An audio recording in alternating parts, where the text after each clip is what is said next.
It's time now for Media Watch, and I'm joined by James Creedon. Hi there, James. Tom. Let's go straight to China, because a lot of headlines, a lot of attention on the fact that foreign organizations like the NBA this time are not allowed to speak their mind as they'd like to on issues like what's happening in Hong Kong. That's right. So this all started back Friday last week, and there's been multiple examples since, when the general manager of the Houston Rockets, so this is NBA in the US basketball, he expressed support in a since deleted tweet for pro-democracy efforts in Hong Kong. And if he did, Tom, Chinese businesses, the Chinese consulate in Houston, all came down on top of him like a ton of bricks. He ended up issuing this apology in the last 24 hours. I did not intend my tweet to cause any offense to Rockets fans and friends of mine in China. Basically, there were threats of repercussions for the NBA as a sort of a brand in China, and for various different commercial repercussions. So he apologized essentially and kind of gave a big mea culpa, which led a lot of people to comment on that tweet saying, "I'm from mainland China. I'm not that brainwashed, and I want to thank you for your support for free speech and Hong Kong citizens. You and Rockets are the best." So many people actually found his original gesture laudable. Others commenting again on his tweet, "Don't apologize for speaking out about what is right." So it generated an awful lot of comment. And I suppose another example, Tom, that's been getting quite a bit of attention as well, is South Park, because all in the same kind of moment, South Park, who had been mocking China in one of their episodes, got censored right across Chinese media and social media. So they mocked China some more, and kind of even picked up or referred to what had happened with the NBA. It was a very tongue-in-cheek apology, if you like. Official apology to China from South Park. Like the NBA, we welcome the Chinese censors into our homes and into our hearts. We too love money more than freedom and democracy. So those two incidents, if you like, certainly have seen China's very tough response to criticism of the Hong Kong, or the clampdown on the Hong Kong protests. They've seen it backfire, if you like, because this has only drawn more attention outside of China to China's I suppose, leaning towards censorship, even outside of the country. This is Ryan Ho Kilpatrick, who writes for the Los Angeles Times on the Hong Kong protests. China has really overstepped this time, thanks to their stunning pettiness with the NBA and South Park's episode. The issue of exported Chinese censorship has been catapulted to the national conversation in the US and indeed, of course, beyond. Anyway, lots of reactions to that, Tom, and people criticizing China's approach. Okay, so a pretty tongue-in-cheek sort of an apology there from the creators of South Park.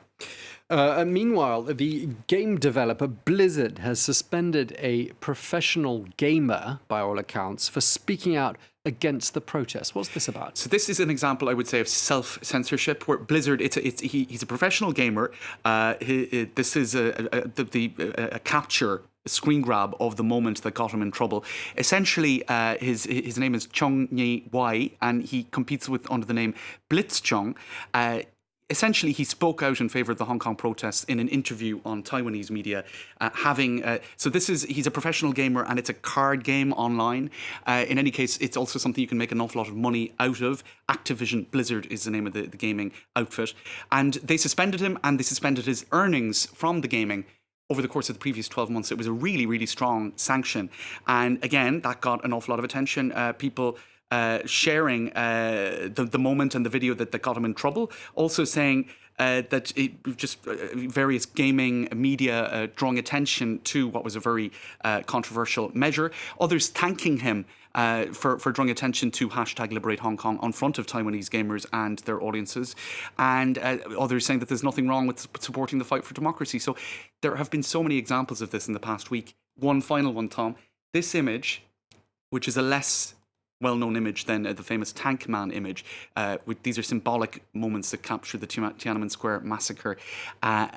Some people... this is an image that was taken down off Reddit, the forum or blog, in the past 24 hours. Some people saying, "I can't wait until next month's annual Reddit transparency report, when you can explain why a picture of the Chinese military vehicles entering Hong Kong was repeatedly removed." So I think what happened is this image was being used to illustrate the absolute worst case scenario outcome of what is happening in this standoff between Hong Kong protesters and the authorities in Hong Kong, supported by China. In any case, Reddit took it down, but because of the big brouhaha, moderators restored that Tiananmen Square image after accusations of censorship. So whether it be Reddit, whether it be online gaming, whether it be real world gaming such as basketball, or indeed series like South Park, there are so many examples at the moment, Tom, of the Hong Kong authorities or the Chinese authorities being criticized for reaching too far in their bid to sway the public's perception of what's going on